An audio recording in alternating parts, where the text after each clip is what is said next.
Hello, my wonderful friends! Welcome back to our series on entitled people, where you'll hear stories of individuals who believe the world revolves around them and nobody else matters. In this episode, you're going to hear 6 stories. The first is about a lady who tries to steal a baby because she believes the original poster is too young to have children. The second story features an entitled woman who demands complete silence all the time from everyone, even though she lives in an apartment complex. The third story is a short one where, apparently, since you're family, it's your obligation to take care of your niece and nephew at any given time. The fourth story is about an entitled aunt who believes her child deserves all the presents, even though one present wasn't meant for her daughter. I hope you stay for the stories today, and remember, if you start to feel angry, just do what I do. Breathe slowly. Let's get into it. This first story is titled, Boomer Tries to Steal My Baby. I'm a 20-year-old female with a 3-month-old son. We took my son to the park for the first time, where they have swings for little babies. We had him in there, and he absolutely loved it, by the way. There was an older lady there with 3 kids, who I'm assuming were her grandchildren because they were pretty young, and she seemed about my grandma's age. She was eyeing us from the moment we got there. My fiancé is a smoker, and he's not allowed anywhere near the baby while smoking, so he went to the baseball fields to sit and smoke. This is a decent distance away, and no smoke reached us at all. Even though this is a very small town, I didn't know the woman, as we didn't live in the town we were visiting. After my fiancé went to the ballpark, this lady approached me and began talking. She asked me how I liked babysitting. I laughed and told her I wasn't babysitting, I was parenting, and this was my son. This set her off. She grabbed my wrist and told me not to lie to her, saying I was too young for this to be my son and that she didn't believe me. She demanded that if I didn't produce valid forms of identification for both of us, she would call the police and accuse me of kidnapping. Here's the issue. I don't carry my wallet on me often, and the only form of identification I have for my son is his insurance card, as his birth certificate and social security card haven't arrived yet due to delays from the virus. I told the lady this, and she stated it was all a lie because they give you documentation at the hospital, which they don't. It escalated to the point where she shoved me down and tried to grab my son, stating that she'd keep hold of him until the cops arrived. I quickly got up and grabbed my son from her. I didn't punch her, but I sort of palmed her nose, which I guess I did harder than I meant to, and she started bleeding. The entitled boomer yelled at me that she was going to press charges for assault, and how dare I punch her in the face. My fiancé was making his way back during this time and caught the tail end of the confrontation. Skipping ahead to when the cops arrived, they were talking to each of us, but the old lady wouldn't stop screeching, so they took her farther away to talk. I was in complete fight mode and terrified, frantically explaining that I didn't have ID, but this was my son, and we just came to the park to play. I asked if there was any way I could prove I was the mother of my son. I showed them a photo of him being pulled from me and him on my chest a few hours later. Obviously he looks different now, but you could tell it was the same baby. We were allowed to go home, and were told we would hear from someone about assault charges against the woman. Update, we set up an appointment with a lawyer for this Monday, and will be going to the police station later today.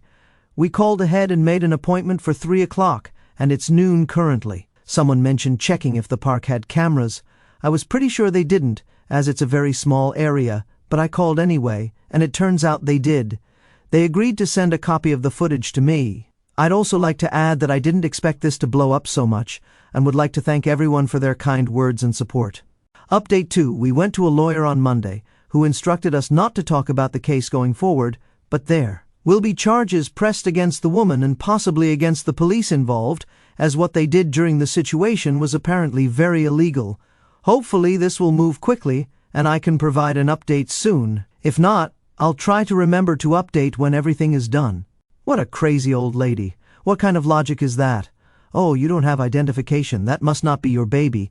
You must give him to me because I'm older and will take care of him until the police come. Are you kidding me? She deserved more than a palm to the nose. I know many mama bears out there listening right now would have done way more than that if some stranger tried to grab their 3-month-old child.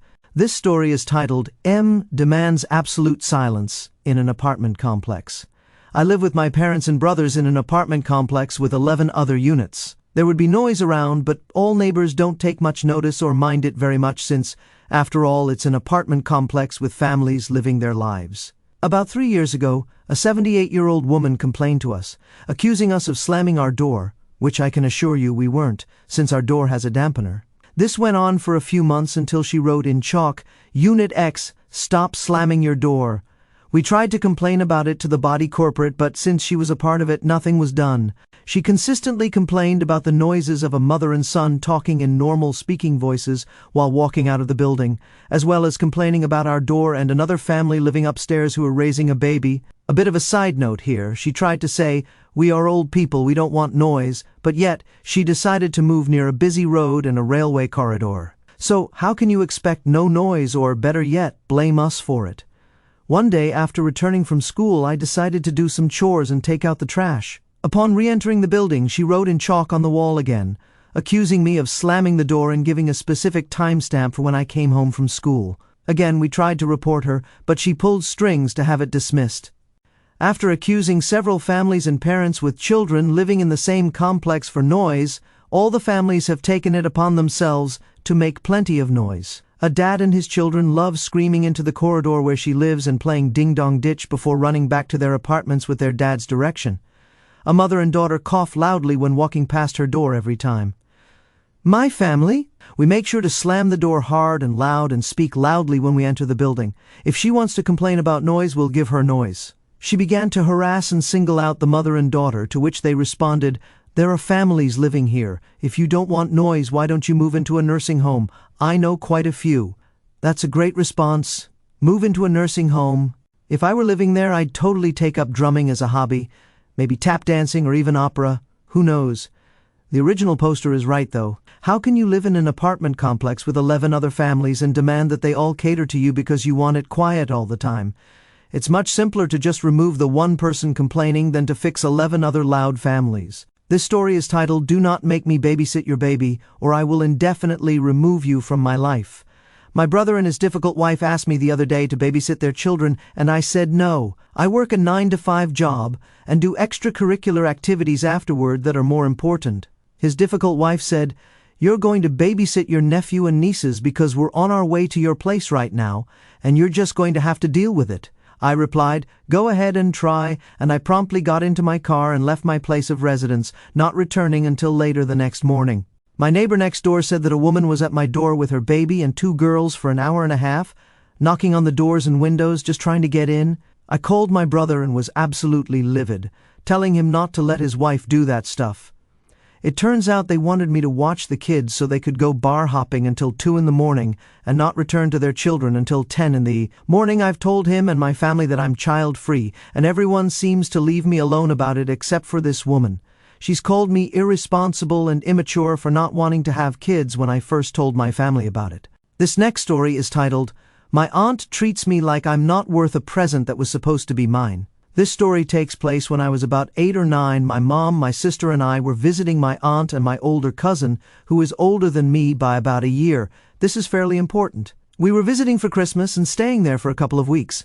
My cousin was also celebrating her birthday a little after Christmas, so we saved some of her gifts for that party since it would be easier.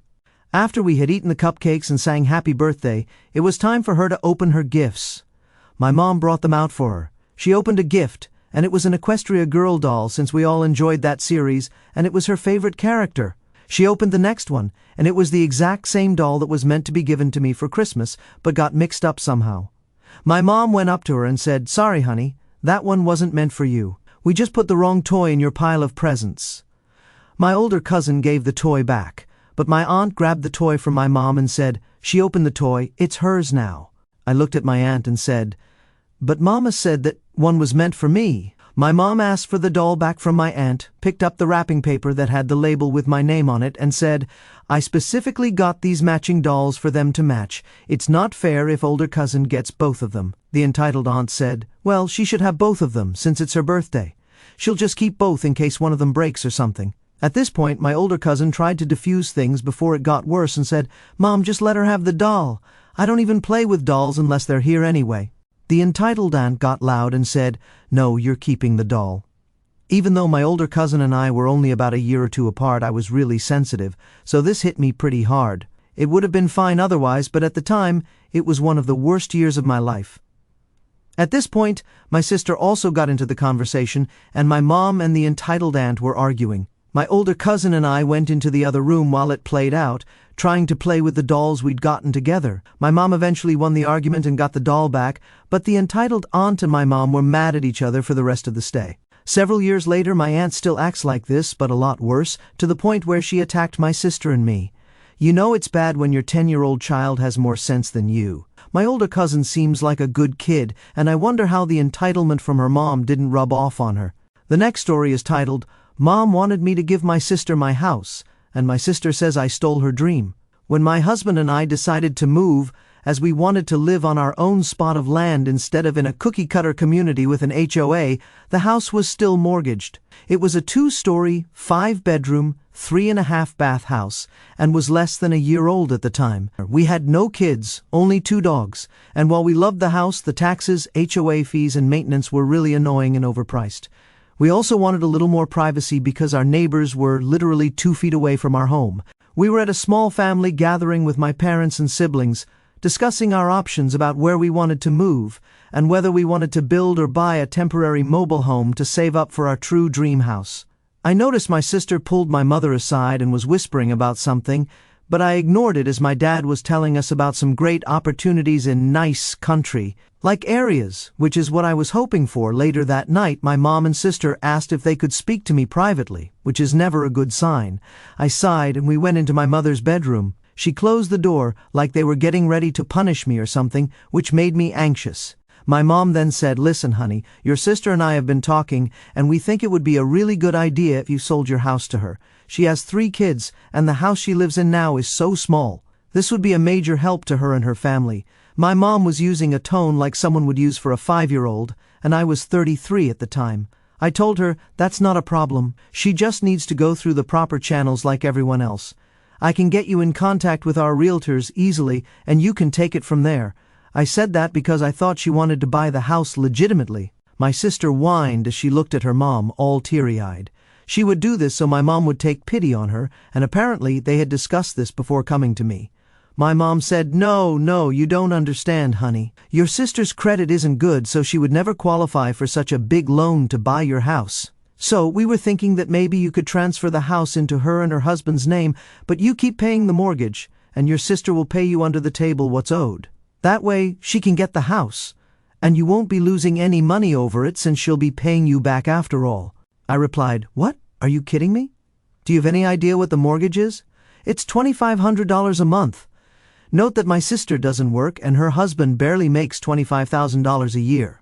There's also the $1,500 land tax and the $800 HOA fees. I told them, "I understand you want a better place, but I know for a fact that there would be a month when you would fall on hard times, like you always do, and not be able to pay for that month. I can't afford to keep you there if you don't pay, which we both know will eventually happen. You need to buy this house legitimately or not at all. I'm not making any kind of deals because we need to sell the house to buy our new place anyway." I was about to leave, but my sister burst into tears and said, "Mom, say something. My husband and I will work really hard to pay you each month, I swear. We need this place because we would never be able to get a place like this on our own. This is our only chance." She began to cry into my mother's chest. My mom yelled at me and said, "You need to stop being so selfish. You and your husband are in the living room, bragging about building a house and getting your own land, knowing your sister is having so many financial difficulties and raising 3 children. You should be ashamed of yourself." I told her, "That's exactly my point. She's always struggling financially. How can she afford $2,500 a month on the mortgage alone?" I would eventually end up having to pay her mortgage all the time because her husband changes jobs like I change socks, and I simply can't afford it. Since the house would be in her name, I would have no way to kick her out. My sister whined and said, "I can't believe you're doing this just to spite me. You're stealing my dream and not even giving me anything in return." She began to whine even more. I, being very confused, said, "What are you talking about, stealing your dream?" She then told me that she was always the one who wanted to buy her own little spot of land and build a little house. She wanted to raise chickens and plant a garden, as those were her dreams, and that I'm stealing them. I said, "Oh, wow, imagine that. I want to be a homeowner. I totally forgot that you are the only one in the world who wants that. I guess Mom stole your dream too, right? She owns land and a house, and she gardens all the time. And oh my goodness, our other sisters stole your dream too. We all stole your dream." I was being overly sarcastic because it was so ridiculous. My sister then told me, "That's different.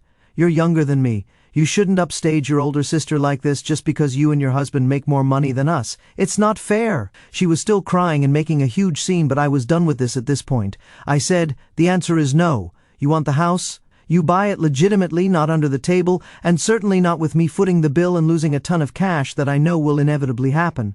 I'm not stealing anything from you. If I want a little plot of land to grow a garden and raise chickens, that's my choice. And you have nothing to do with how I live my life." My sister was throwing a huge fit after that. She cried and begged my mom to make me put her name on the title, like we were still little kids or something. It was a pretty sad sight to see her throwing a tantrum like a 2-year-old. I told my husband that we needed to leave, and we spent the drive home with me telling him what my mom and sister were trying to pull on us. We have our own land now and are living in a double-wide trailer that we love. We have 5 bedrooms and 3 full baths and thankfully no stairs. There's also no HOA, a much cheaper mortgage and taxes, and wonderful privacy. I could walk around in my birthday suit with all the windows open, and no one would ever see me. Not that I do, but I could if I wanted to. My sister has moved twice within the last 2 years and is always renting because their credit is terrible, and they can't get a loan to buy a house. I just heard from my mother that they've been sending money almost monthly for groceries because my sister can barely afford to buy food. Yeah, you think she could have afforded that mortgage, Mom? I don't regret my decision one bit, and I love my little vegetable garden that I make homemade soup with often. Oh my goodness, just when I thought I'd read all the crazy stories and couldn't possibly think that people could be more entitled, this story comes along. Guys, I can't believe she tried to get Ope's mom to force her to hand over the house like it was a toy or something and the sister wouldn't share. This last story is titled, "My Father's Third Wife Rips Up the Carpet to Try to Force Him to Spend His Inheritance." I've had a very rocky relationship with my father. He was a man who blamed all of his issues on everyone else in his life. I haven't had much of a relationship with him as an adult, but boy did he meet his match with his third wife. They met in 1999 on ICQ through the Random Meet feature. At the time, they were both married to their previous spouses. The 4 of them started an innocent enough couple's friendship, but unbeknownst to my stepmother, my dad's second wife, and the future third wife's husband, my father and this woman started an emotional affair online. After a while, they professed their love to one another, while each was going through couples counseling to work on their marriage. When they finally told their spouses, seemingly timed to cause the most pain, they decided that she would move from her home in Louisiana to Indiana and start a life together while their spouses struggled to understand what had happened. The first time I met her was at my grandfather's funeral years later. She seemed nice enough, but she absolutely wanted to hear nothing negative about my father and was quick to make snide remarks about my mother and my stepmother. She was convinced that my father's ex-wives had put me against her and that she could win me over and have the sort of relationship with me that my stepmother did. She really believed that she was entitled to have the same relationship with me, a person in their 20s who had just met her and didn't particularly like her. The last straw for me with her was when she messaged me on Facebook and started chewing me out for not wishing my father a happy birthday on his Facebook profile. I had enough of her nonsense, told her off, told her to mind her own business, and blocked her on every platform she added me on. I didn't speak to her for years except for a brief exchange at my grandmother's funeral. I didn't have a relationship with her and felt no reason to pretend I liked her. I was too busy living my life, going to university, studying abroad, and making something of my life. I didn't need them or their drama. Not long after my grandmother's death, they got divorced, and I finally heard the story. You see, it turned out that my grandparents were rich, and I had no idea growing up. They had managed to save enough money so all of their children and grandchildren would get a generous inheritance. My father suddenly found himself in possession of $250,000. In the years between, they had moved from Indiana down to Louisiana so she could be close to her aging mother and had a modest house in the suburbs of New Orleans.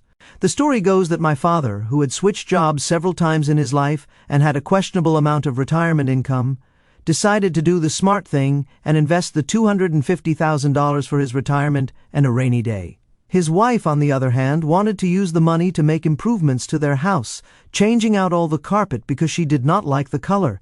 He did not think this was necessary and thought the carpet they had was fine. His wife was not happy with being told no and decided that she was going to make him spend money on new carpet. So, one day, while he was at work, she ripped up all the carpet in the house, every single room, thinking that with no carpet in the house, he would have to buy new carpet. He came home that day to bare floors all over the house. From what I hear, she put on her best surprised face when he immediately moved out and basically told her to get lost. They divorced not long after. As the story was being told to me, I looked at the person telling it and said, I never thought I would encounter someone more manipulative than my father, but he seems to have met his match. They really did deserve each other. I sometimes don't know how entitled people think. I don't like the carpet color, so I'm just going to demand my husband change the carpet. I also can't take no for an answer, so I'm just going to rip up all the carpet in the house, forcing him to put new carpet down. There is absolutely no way this plan can fail. Guys, I would have loved to see her face when he was like, nope, and walked right out of there. These stories left an impression on me, so here's my viewpoint. Story 1. Boomer tries to steal my baby. I was horrified by this woman's audacity, accusing a young mom of kidnapping her own son and trying to take him. Her logic, demanding ID and claiming hospital documents prove parenthood, was unhinged. Shoving the narrator and grabbing the baby crossed every line. I'd have done more than palm her nose. The narrator's quick thinking, showing birth photos, was smart under pressure. I'm glad cameras captured it, and I hope the legal action nails her. This story screams entitlement, assuming age equals authority. I'd have been shaking with rage in her shoes. Story 2. M demands absolute silence in an apartment complex. The old lady's obsession with silence in a lively apartment complex was absurd. Writing accusations in chalk and pulling strings to dodge complaints showed her entitlement. I love how the families fought back, slamming doors, screaming and coughing loudly was perfect petty revenge. The nursing home jab was gold. I'd have suggested it too. Her hypocrisy, living near a noisy road yet blaming families, is laughable. I'd have joined the noise parade, maybe with a trumpet. She learned that demanding silence from families backfires spectacularly. Story 3. Do not make me babysit your baby. The sister-in-law's gall, dumping her kids on the narrator for a bar-hopping night, was infuriating. Ignoring the narrator's clear no and banging on their door for hours showed zero respect. I admire the narrator's move, leaving home to dodge the ambush. I'd have been tempted to call the cops on her for trespassing. Her labeling the narrator irresponsible for being child-free is rich, considering her neglectful parenting. This story proves setting firm boundaries is key. I hope the brother reins her in. Story 4. My aunt treats me like I'm not worth a present. The aunt's refusal to return the misgiven doll was petty and cruel, especially to a sensitive kid. Her claim that her daughter deserved both dolls was entitled nonsense. I felt for the narrator, already struggling that year. I'd have cried too at 9. The cousin's attempt to defuse was sweet. She's clearly better than her mom. I'm glad the mom fought back, but the aunt's ongoing nastiness is awful. I'd cut contact like the narrator did. Some relatives don't deserve your time. Story 5. Mom wanted me to give my sister my house. The sister and mom's scheme to guilt the narrator into gifting a house was jaw-dropping. Expecting her to pay a $2,500 monthly mortgage for them was delusional, especially with their shaky finances. The sister's tantrum, accusing the narrator of stealing her dream, was pathetic. I'd have laughed at her. Your younger logic, pure entitlement. The narrator's sarcasm was spot on. I'd have been less polite. Their new land and home sound perfect, and I'm glad they stood firm.